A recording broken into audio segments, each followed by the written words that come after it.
신종 코로나 바이러스가 확산되면서 정부가 우한 교민의 전세기 수송 등 총력 대응에 나섰습니다. 하지만 한국당은 뒷북 대응이라며 비판의 목소리를 높이고 있습니다. 네, 한편 손학규 바른미래당 대표는 안철수 전 대표의 퇴진 요구를 완강히 거절했습니다. 이 관련 내용들 김성환 시사평론가, 박정아 전 청와대 대변인 두 분과 짚어보겠습니다. 네, 안녕하십니까? 어서 오세요. 어서 오십시오. 방금 전 대담을 통해서 전문가와 신종 코로나 바이러스 관련 의료 측면 분에서 저희는 이야기를 해봤습니다. 정부 대응과 또 여야 정치권 반응 좀 알아보도록 하겠습니다. 정부가 어제 회의를 갖고요. 우한의 전세기 두 대를 4편, 그러니까 이틀에 걸쳐서 4편을 이제 보내기로 하지 않았습니까? 네. 100명에 걸친 또 인력도 1339를 보충을 해서 좀 더 문의 전화를 잘 받고 있도록 이렇게 하겠다 했습니다. 계속해서 추가 대책을 내놓고 있는데 속도와 또 대응 방식은 어떻게 좀 보고 계십니까? 이런 이제 전염병이 확산됐을 때 정부가 어떤 대응을 내놓는다 하더라도 그걸 신뢰를 하기가 굉장히 좀 쉽지 않은 상황인 것 같기는 합니다. 근데 나름 한계가 있기도 하고요. 그래서 참 대처하기가 어려운 상황이 아닐까 싶은 생각은 드는데요. 예. 근데 저는 뭐 사람도 마찬가지지만 청년 시절에 굉장히 여러 가지 우여곡절을 겪고 경험들을 쌓아나가면서 그 경험들이 축적되는 거 아니겠습니까? 정부도 좀 비슷한 것 같아요. 2015년 우리가 메르스 사태 거치면서 그때 굉장히 많은 우려도 있었고 정부 방역 체제에 구멍이 발견되기도 하고 그랬었잖아요. 근데 이번에 정부가 대응하는 걸 보면 그때 교훈들이 그래도 많이 작동하고 있다. 경험이 많이 쌓였던 거 아닌가 이런 생각이 들거든요. 예. 그러니까 우리 교민을 데려오는 문제도 역시 마찬가지인데요. 이것도 사실 우리 정부가 늦은 건 아니에요. 제가 볼 때는. 전 세계 다른 나라들도 교민을 데려오는 작업들도 하고 있고 또 해당 거기에 주재하는 기업들에서도 주재원들을 철수하거나 이런 조치들을 취하고 있거든요. 우리 정부가 지금 확진자 발생하고 난 다음에 그렇게 오랜 기간이 지나지 않은 상황에서 전세기까지 뛰어서 교민들을 다 데려오겠다고 얘기하는 것도 이것도 또 늦은 조치라고 얘기하기는 좀 쉽지 않을 것 같습니다. 예. 그러니까 가장 중요한 점은 뭐냐면 이런 이제 전염병이 확산되거나 할 때는 정부가 역할을 해야 될 부분들 큰 틀 안에서 정부가 방역 체계를 여기서 짜고 정부라는 어디를, 그러니까 컨트롤 타워 문제 그렇죠. 관련해서 예, 어디를 예. 말씀하시는 건가요? 물론 이제 청와대가 당연히 컨트롤 청와대, 타워가 예. 되어야 되죠. 뭐 문재인 대통령도 컨트롤 타워는 청와대다 이렇게 예, 인정을 예. 했던 것처럼요. 청와대가 전체적으로 조율하고 실제로 그것을 지휘하는 역할들을 하는 것은 국무총리가 중심이 돼서 해야 될 수밖에 없는 상황이고요. 그 안에서 뭐 1339 문제 말씀하셨지만 뭐 전화가 폭주해서 1339가 가동이 안 된다거나 하는 이런 문제가 또 발생한 거 아니겠습니까? 국민의 공포가 그만큼 커져 있는 상황이기 때문에 그런 국민의 공포를 안심시키는 작업들을 일단 해야 될 것 같고요. 그 다음에 정부가 큰 틀 안에 있어서의 방역 체계를 만들면 예. 그러면 사실 이런 것은 증상이 발현되기 전까지는 이 사람이 감염이 됐는지 안 됐는지 확인하기가 굉장히 어렵잖아요. 그런 문제에 있어서 국민들의 적극적인 협조가 일단 필요하다 이렇게 생각합니다. 예.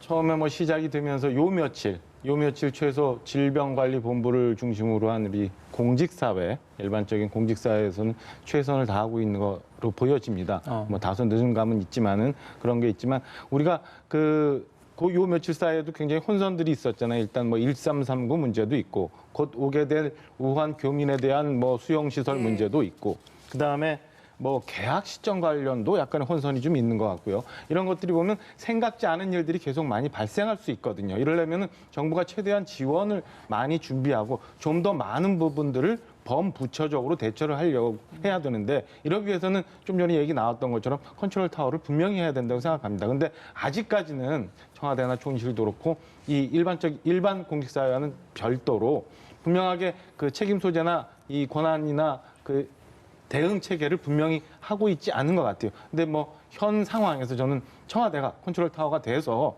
중심이 돼서 범부처적으로 대응을 하고 있을 수 있는 모든 상황에 대해서 대비해서 준비를 해야 된다고 생각합니다. 예.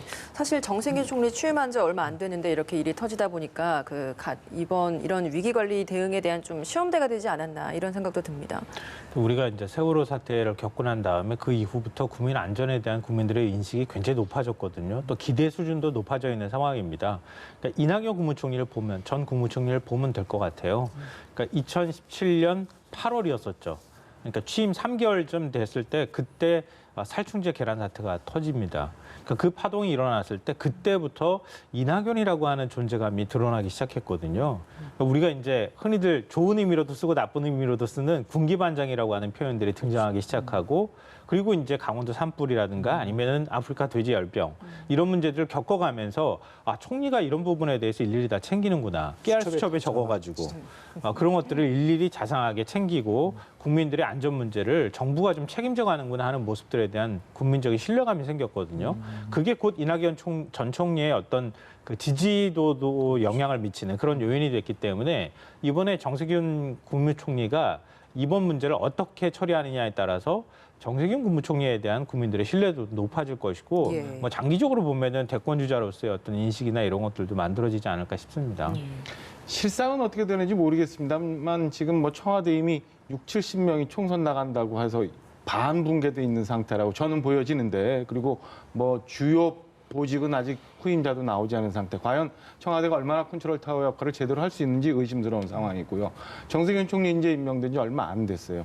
이런 상황에서는 저는 전문적으로 지금까지 해왔던 일반 공직자들을 신뢰하고 그 사람들과 전문가들의 의견을 구해서 대책을 만들 수 있도록 정치권도 그렇고 청와대나 총리실도 이 지금까지 훈련되어 온 일반 공직자들 믿고 나갈 수 있도록 하는 게 최종적으로 좋은 결과를 만들어낼 수 있다라고 생각을 하고요. 정세균 총리께서도 이전에 있었던 이낙연 총리만큼 열심히 하실 거라고 보여지고요. 저는 이런 건에 대해서는 여야를 떠나서 그리고 정치권이 좀 더 자중하면서 그동안 준비해왔던 공직자들한테 모든 걸 맡겨서 최선을 다해서 막을 수 있도록 하는 게 맞지 않나라는 생각입니다. 예, 국민을 좀 안심시키고 또 정치권에 나온 어떤 혼선을 잡기 위해서 청와대 대변인도 지금 공석인데 좀 빨리 선임을 해야 되겠네요. 그러면 뭐 이미 늦지 않았나요? 이미 늦은 것 같고 뭐 청와대 얘기 나왔으니까 사실은 보면 좀 아쉽다는 점이 이런 점이 있어요.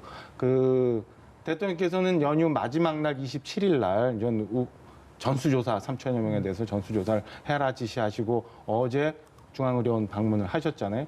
근데 지난주에 21일인가요? 화요일인데 국무회의가 있었을 때 제가 자료를 보니까 마지막 부분에 있더라고요. 그러니까 설 연휴를 맞아서 지금 우한에서 이런 바이러스가 발생하고 있으니까 대책을 강구하라는 지시 내용이 소개가 됐어요. 그런데 그 이후에 그럼 정부가 뭘 했느냐를 한번 보니까 특별히 없어요. 다음 날 대통령께서 다시 한번 국민 너무 불안해하지 말아라 라는 말씀하신 거 외에는 특별히 연휴 끝나서 전수조사 지시하실 때까지는 별로 움직임이 없어요. 이게 좀 늦은 부분이라고 저는 보여지고요. 그래서 컨트롤 타워를 분명히 해야 된다라는 말씀을 드립니다. 국무회의에 그런 게 브리핑이 있었다는 거는 국무회의에서 충분히 보고가 됐고 논의가 됐었는데 그때도 충분하게 지금처럼 이렇게 범부처적인 대응을 하지 못했었다라는 걸 보여주는 거거든요. 이런 점은 다시 한번 반성하면서 좀 챙겨 나가야 된다고 생각을 합니다. 네, 정치권에서 이제 한 목소리를 내서 이런 국가적인 불안감을 좀 잠재우기 위해서 실제 일을 하고 있는 실무자들에게 좀 힘을 실어줘야 한다라고 말씀해 주셨는데 사실 지금 정치권의 반응들을 보면 그렇게 한 목소리가 나오는 것 같진 않거든요. 현 신종 코로나 바이러스 상황과 관련해서 이 사태는 좀 어떻게 보고 계십니까? 그러니까 전 방금 전에 말씀하신 거에 전적으로 동의하는데요. 최근에 이제 일본 언론이나 외신들을 굉장히 유심히 봤어요, 제가. 예. 근데 우리나라처럼 이렇게까지 정부를 막 비판하거나 방역책에 허점이 드러났다거나 이런 보도들이 많지 않습니다. 그러니까 이런 위기 상황이 발생했을 때 특히 전염병 문제나 이런 것들이 발생했을 때는 국가적인 컨트롤 타워를 믿어주고 거기에 최대한 따라줘야 한다고 하는 인식들이 있거든요. 그리고 언론들도 보도를 굉장히 절제합니다. 그렇죠. 왜냐하면 조금이라도 이게 사실과 다른 내용이 비과학적인 내용이 나왔을 예. 경우에 그거에 따르는 후폭풍이라든가 국민들의 공포감이 굉장히 클 수 있거든요. 이런 부분에 대해서는 굉장히 좀 자제해야 된다고 생각하고요. 그러니까 지금 뭐 정부가 완벽하게 방역 체계를 가동하고 있다 이렇게 평가하기는 조금 부족한 점들이 있을 겁니다. 예. 그러니까 처음 이제 그 무증상자가 들어올 때 그때 방역 체계, 그러니까 처음에 공항에 입국할 때 검역 체계 허점이 있다라고 얘기를 하는데 사실 그것도 저는 증상이 없는데 그럼 공항에서 모든 우한에서 입국하는 입국자라든가 중국에서 입국자 모두 다 붙잡아두고 증상이 발현될 때까지 기다려주느냐 이것도 사실은 좀 어려운 거거든요. 근데 그 이후에 예를 들어서 동네 의원에서 두 번째, 그러니까 세 번째, 네 번째 그 감염자가 발생했을 때, 특히 이제 네 번째 감염자가 동네 의원을 두 번 찾아갔을 때, 그때 동네 의원에서 방역 당국에 곧바로 그 관련돼 있는 조치나 보고들을 하지 않았다거나 이런 문제들은 뭔가 의사소통이 잘 안 되는 측면이 있구나.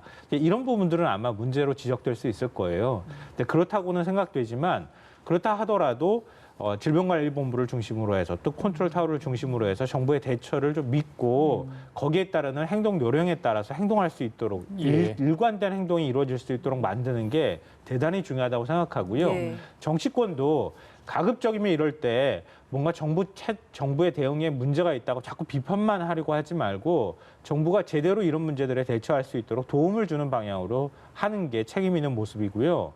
최근에 이제 그런 얘기들 많이 하거든요. 사람들이 중국말만 들어도 섬찟섬찟 놀란다 이런 말들도 하거든요. 그러니까 국민들은 그런 불안감을 가질 수 있어요. 그런데 정치권에서 예를 들어서 중국에서 입국하는 사람들 다 입국 금지시켜버려라. 이렇게 주장하는 건 굉장히 무책임한 행동입니다. 예를 들어서 우리가 메르스 사태 겪었을 때 중국에서 한국인들 입국 금지시켰다고 생각을 해보세요. 무슨 얘기가 나왔겠습니까? 그러니까 우리가 중국의 입국자에 대해서는 검역 체계를 최대한 잘 가동해서 관리를 하고 또 사후 관리에 있어서 방역 체계에 허점이 없도록 만드는 것은 굉장히 중요하지만 그렇다 하더라도 14억 명 중에서 지금 우한 인구가 1,000만 명이고요. 지금 국내에 입국하는 사람들 숫자로 따지면은 정말 극소수에 불과합니다.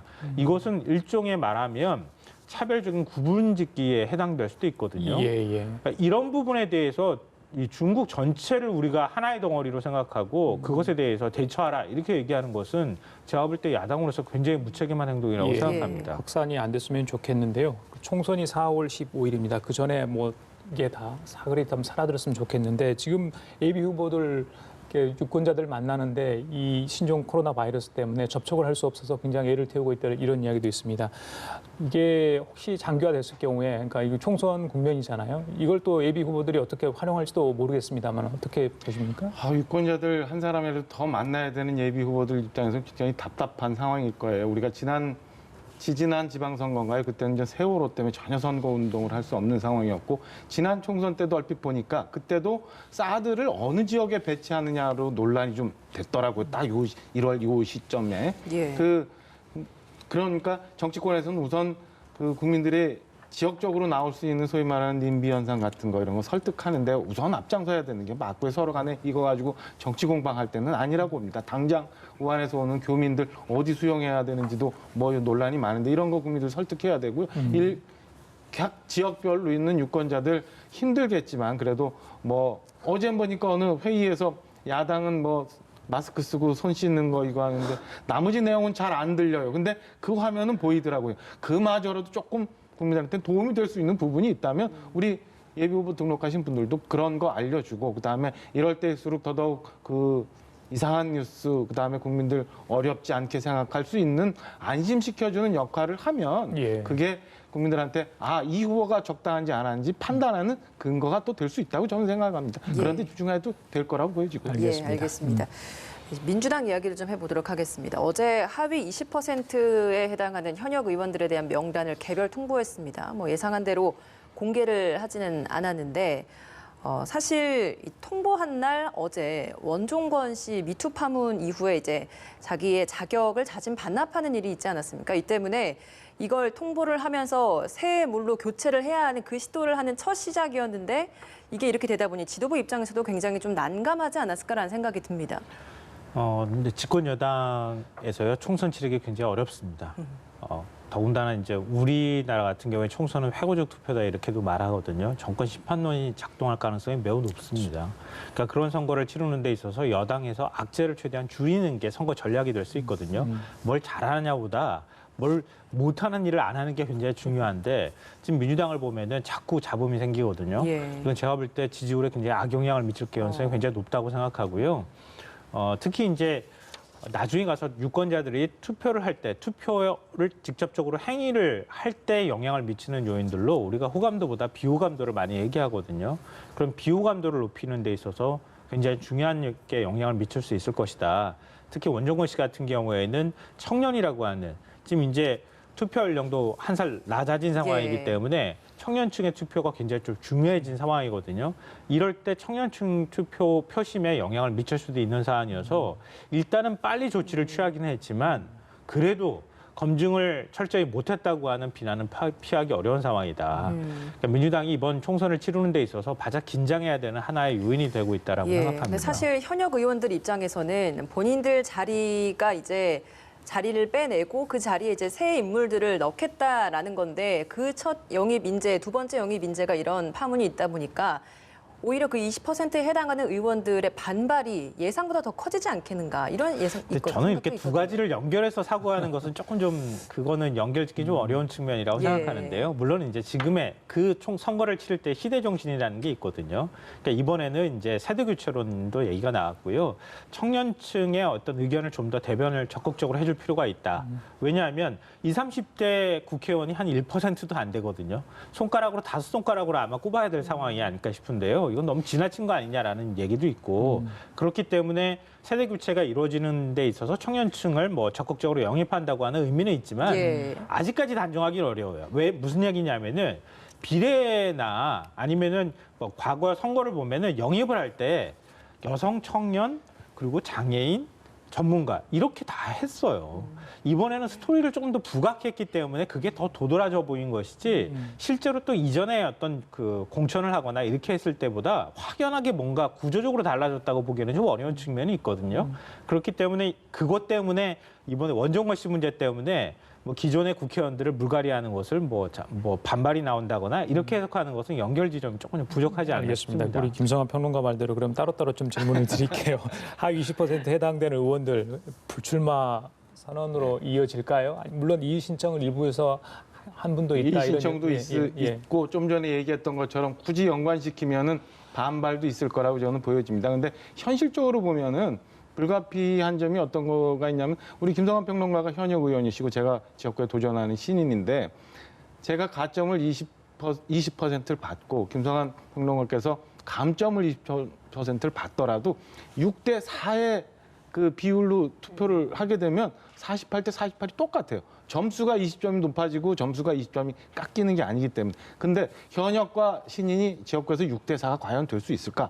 그렇지 않거든요. 그러면 20% 감점을 주더라도 현역한테 다소 저는 유리하다고 보여집니다. 그렇다면 이게 언젠가는 공개되거나 그러니까 당이 의도한 뜻대로 잘 돌아가지 않을 개연성이 충분히 있어요. 그러면은 당에서는 이 20% 대상이 되는 분들에 대해서 의도된 실수를 통해서라도 뭔가 명단이 이제 흘러나오고 어쨌든 경선에 영향을 주려는 일들이 벌어질 거고 이에 반발해서 아까 같은 인재 영입에 대한 부정적인 면을 또 그분들은 또 얘기를 할 거고 당분간 여도 그렇고 야도 그렇고 이 공천과 관련해서 약간의 갈등들이 굉장히 당내에서 지속될 거라고 저는 예상을 합니다. 원종건 씨 얘기도 해주셔야 될 것 같습니다. 예전에 박찬주 전 대장으로 한국당에서 인재 영입 논란 있었잖아요. 그에 못지않는 영향력, 그러니까 후유증이 있을 것으로 보십니까? 후유증이 있을 거라고 보여지고요. 지금 그래도 민주당이 총선을 준비를 하면서 굉장히 차곡차곡 준비해 오면서 좀 전에 있었던 우리 문석균 씨에도 그렇고 뭐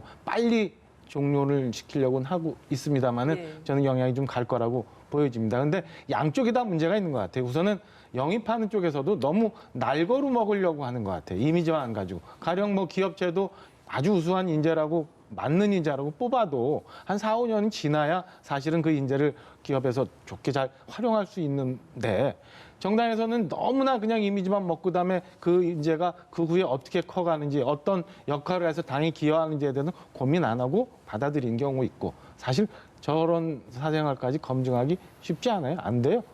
청와대 고위공직자 검증에도 안 나오는데 그런 걸 어떻게 검증해요. 그리고 거기에 응해서 정치권에 들어오는 사람도 과연 내가 준비가 되어 있는지 그다음에 내가 거기 가서 잘 적응할 수 있는지에 대해서 냉정하게 판단하고 들어와야 되는데 너무 쉽게 생각하고 들어오는 점 양쪽 다 문제가 좀 있는데 이참에 저런 점에 대해서는 좀 고민을 좀 정치권에서 전반적으로 좀 고민을 좀 해봐야 되지 않을까 이런 생각이 듭니다. 우리 선거 과정에서 하나 실수하면은 다시 그 실수를 만회하기가 굉장히 어렵습니다.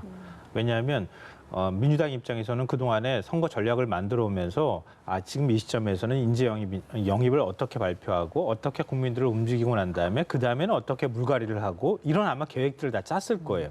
일종의 로드맵을 짰을 텐데 지금 일부 부작용이 나오기 시작하거나 아니면 삐걱대는 모습이 나오고 난 다음에 물갈이에 대해서도 효과가 반감되는 그런 문제들이 나타나고 있거든요. 그러니까 그런 것들을 할 때 우리 뭐 이제 이 비유를 하자면 가구 DIY 이렇게 조립하다가 하나 잘못 조립하면 다시 뜯어가지고 다시 조립해야 되잖아요. 네. 그런 공을 들여야 되는 상황이다. 그러니까 민주당이 정신 바짝 차리지 않으면 안 되는 상황이 됐다는 말씀드리고요. 또 하나는 이제 원정훈 씨와 관련해서 좀 우려되는 부분이 있습니다. 지금 뭐 스토리다, 뭐 너무 스토리에 집착했던 거 아니냐, 뭐 여러 가지 이제 비판의 목소리가 나오는데요. 그러니까 저는 이거 하나로 청년 공천이나 이런 것들을 너무 폄훼하면 안 된다고 생각합니다. 근데 지금 뭐 국회라고 하는 곳이 결국은 이제 뭐 우리 사회 계층이라든가 아니면은 세대의 어떤 대표성을 갖는 사람들이 들어가는 곳이라고 또 예. 인식할 수 있잖아요. 그렇죠.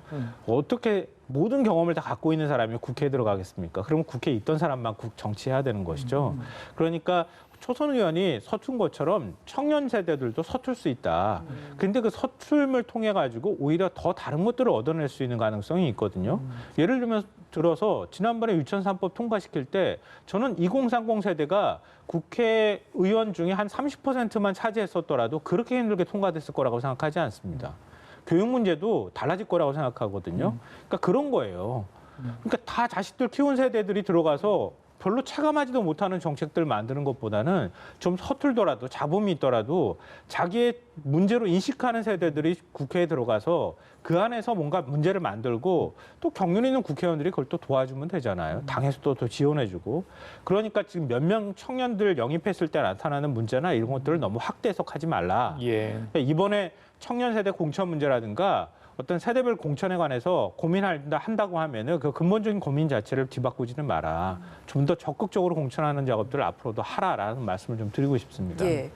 사실 뭐 민주당이 관련해서도 고민이 깊을 것 같은 것 중에 하나가 예비 후보들에 대한 적격 여부 심사일 것 같습니다. 최근에 좀 많이 고민이 있었던 인물들 중에 일부가 김의겸 전 청와대 대변인 그리고 정봉주 전 의원이었는데 김의겸 전 청와대 대변인에 대해서는 심사를 일단 보류하기로 했단 말이죠. 이를 두고 이제 뭐 일각에서는 자진 불출마 선언을 좀 기다리고 있는 것이다.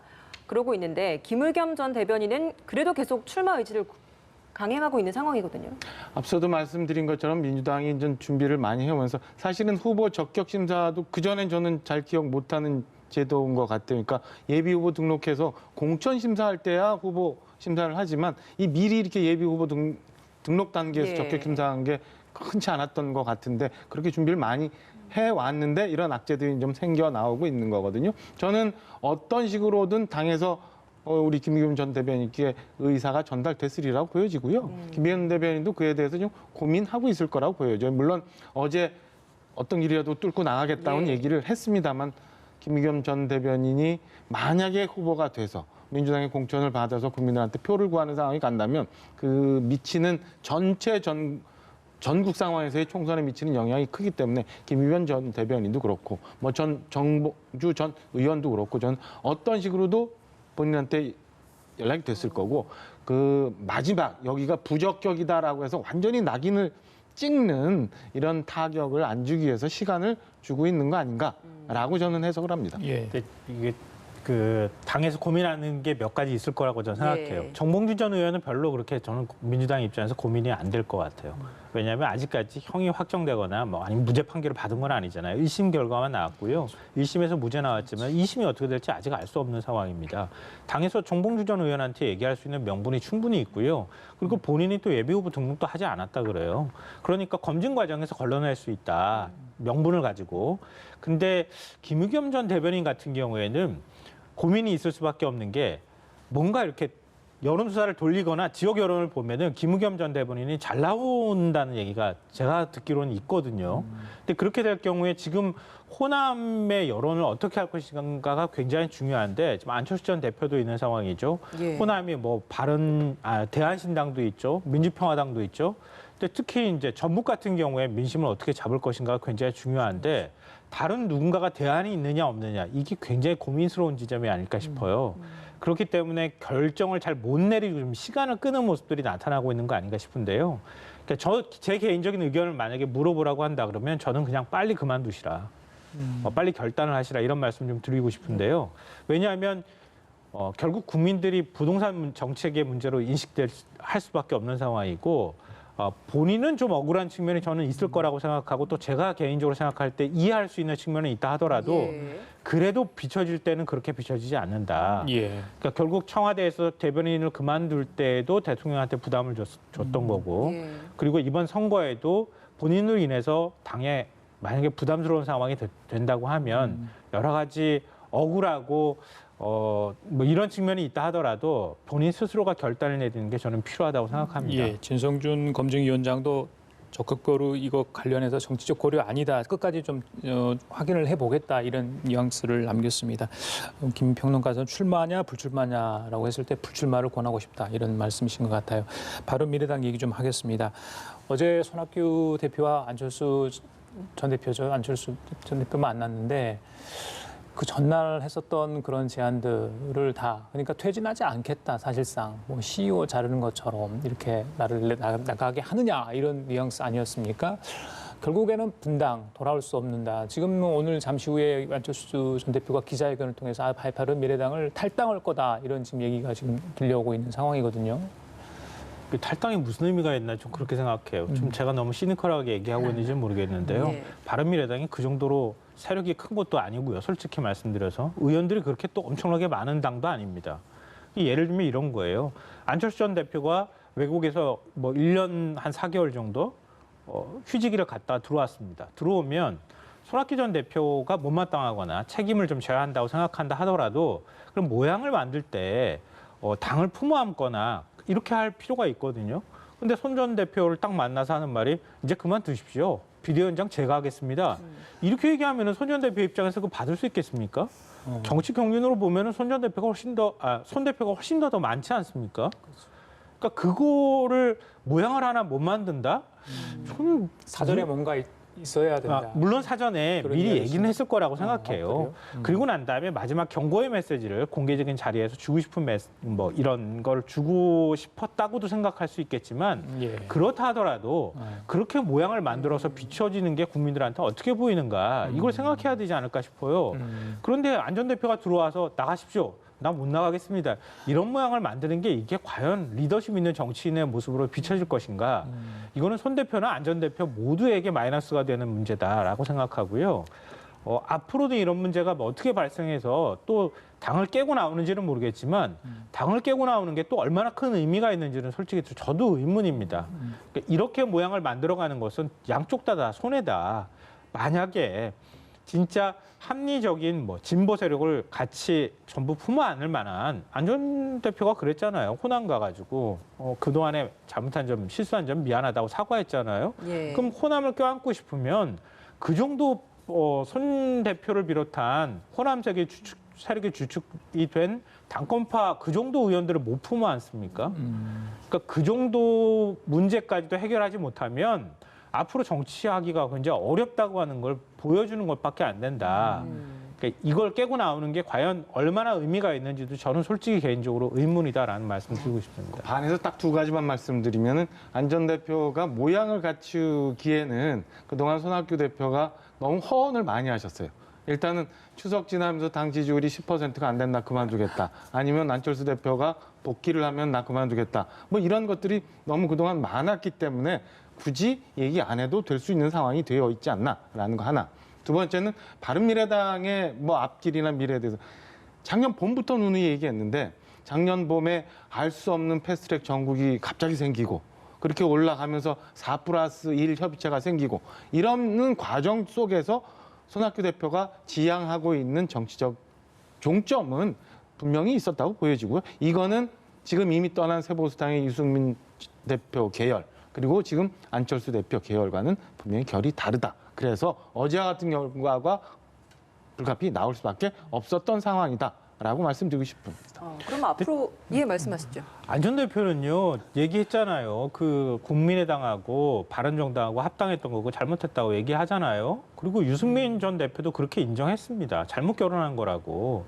그럼 결혼 잘못해서 지금 이런 당의 모습이 만들어진 거예요. 그럼 책임이 누구한테 있습니까? 그러니까 손 대표한테도 저는 책임이 없다고 말씀드리는 건 아니지만 궁극적으로는 안 전 대표한테 다 책임이 있는 거예요. 본인이 호남세로 품어 안고 난 다음에 지금 바른정당계 의원들이 떨어져 나가고 그리고 남아있는 안철수 개라고 하는 속칭 안철수라고 하는 사람을 보고 움직이는 사람들이 있고 그리고 호남의 의원들이 있는 거예요. 그러면 그걸 다 안 전 대표가 만들어 놓은 거 아니겠습니까? 그럼 그걸 어떻게 품어 안을 것이냐는 걸 고민을 하고 그걸 통해서 여러 정치 현실도 마찬가지지만 그리고 당을 뭔가 만들어가는 모양새가 낫지. 바른미래당을 둔 상태에서 나와 친한 의원들, 안철수 개라고 불리는 의원들만 데리고 나오겠다. 신당 창당하겠다고 하는 게 과연 얼마나 설득력 있는지 잘 모르겠어요, 저는. 그럼 손학규 대표가 계속해서 바른미래당에서 대표직을 유지하겠다라고 고수하는 부분에 대해서는 하신 말씀 없으십니까? 그러니까 모양을 만들 수 있잖아요, 얼마든지. 실권을 안 전 대표가 가져가면서도 손 대표를 존중해주는 방안들도 있잖아요. 뭐 공동 비대위원장도 있을 거고요. 당 만드는데 어떤 직함을 또 줄 수도 있는 거고요. 그러니까 손 대표도 그동안에 얘기해왔잖아요. 제7공화국 만들고 그리고 개헌을 하는 게 그게 정치인으로서 마지막 소명이라고 얘기했으니까 그런 가치를 안 전 대표가 끌어안아 준다거나 이런 모양을 만들 수 있음에도 불구하고 지금은 그냥 단순히 비칠 때 국민들께 뭐 안에서는 어떤 논의를 할지 모르겠지만 그냥 나가시오 못 나가겠습니다. 이런 모습이 과연 맞는 건지 잘 모르겠다는 거죠. 예. 안철수 전 대표가 바른미래당을 탈당을 했습니다. 유승민 의원에 의해서 이제 뭐 전 공동대표들 다 탈당을 했으니까 사실상 바른미래당 공중분해된 거나 다름없어 보입니다. 오늘 오전에 혁통위의 박형준 위원장과 이 안철수계 의원들이 만났거든요.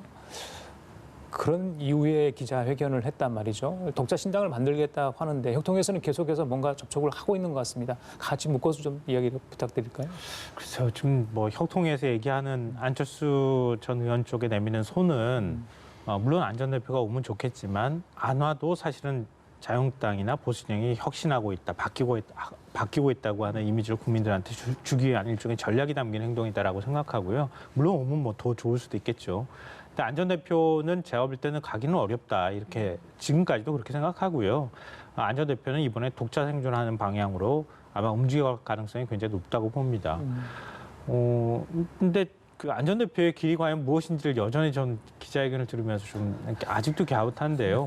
정치 윤리학 강의를 지금 듣는 건 아니잖아요, 국민들께. 근데 지금 기자회견을 한 게 바른미래당에서 뭐 나와서 결국은 신당을 만들겠다고 하는 얘기를 하고자 하는 것인데 바른미래당을 떠납니다. 이것 말고 제가 다 얘기를 조합해 보니까 기득권 정치에 물들었습니다. 진영 정치에 물들어 있습니다. 그래서 바른미래당하고 함께 할 수 없을 것 같습니다. 그래서 나는 신당의 길로 갑니다. 이렇게 아마 논리적으로 귀결되는 거 아닌가 싶어요. 근데 이 얘기를 하기 위해서 이렇게까지 굳이 얘기를 꺼낼 필요가 있는가? 처음에 첫 그 복귀 기자회견을 한다고 하면은 이런 말이 어느 정도 맞을 수는 있겠지만 지금은 구체적인 자신의 길이 무엇인지를 국민들께 얘기해야 되는데 그것조차도 아직도 모호하다. 그냥 버스 좌석에 한 2명 앉는 좌석 있는데 중간에 끼어들어서 막 엉덩이 부비고 막 들어가야 되는 이런 상황이 되는 것 같은 좀 그런 모양이 나오는 것 같아서 아직도 저는 고개를 갸웃거릴 수밖에 없는 상황이 아닌가 싶습니다. 예, 알겠습니다. 안철수 전 대표하고 가깝다고 알려져 있는 지금 혁통위 위원인 김근식 교수를 통해서 이제 문병호 전 바른미래당 최고위원 그리고 김용환 전 의원 이렇게 해서 만나는 것 같아요. 근데 그 당시 김근식 교수가 혁통위에 참여했을 때 안철수 대표 쪽에서는 개인적인 참여다라고 선을 그었거든요.